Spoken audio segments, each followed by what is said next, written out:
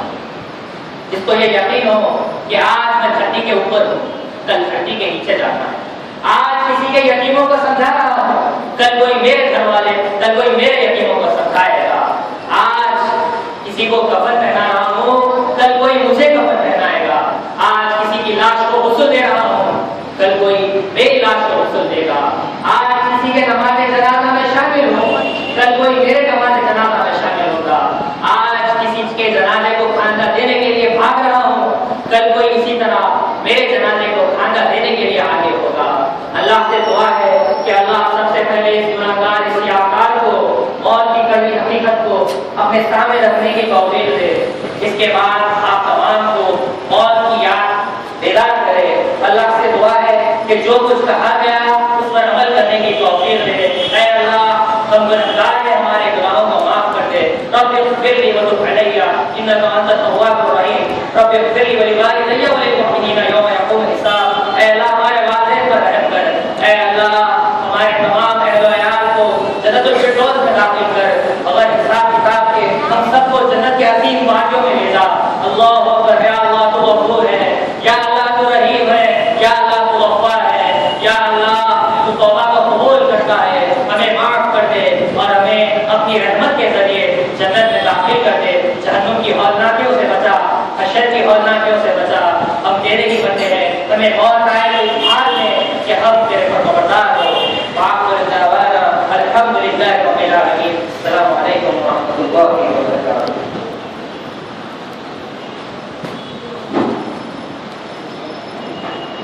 ابھی آپ کے سامنے برادر امیش شمیم صاحب فکر آخرت پر تفصیل کر رہے تھے۔ ان کی تقریر سے آپ ایسا محسوس کیے ہوں گے کہ یہ کوئی دینی مدرسے کے فارغ ہے یا دینی مدرسے میں کم سے کم 1 سال تعلیم حاصل کیے ہوں گے، لیکن یہ دینی مدرسے کی نہ صورت ہے کہ نہ وہاں کے فارغ ہے، نہ وہاں پر کسی ایام بھی وہاں پر بسر کی۔ یہ ان کی ذاتی دلچسپی، ذاتی محنت ہے، اور یہ صرف گفتار ہی کے قاصد نہیں ہے بلکہ کردار کے بھی قاصد ہے۔ میں ان کو اچھی طرح سے جانتا ہوں، یہ بہترین انجینئر ہے۔ ابھی قریب میں انہیں ایک بہترین جاب ملا اور بڑی تنخواہ تھی اور اچھی سہولتیں تھی۔ ایک شرط وہاں پر یہ رکھی گئی کہ داڑھی کا مسئلہ بیچ میں آ گیا، آپ داڑھی نکال لیجیے، آپ کو یہ جاب آپ کو مل جائے گا۔ تو انہوں نے اس کو مسترد کر دیا، ٹھکرا دیا۔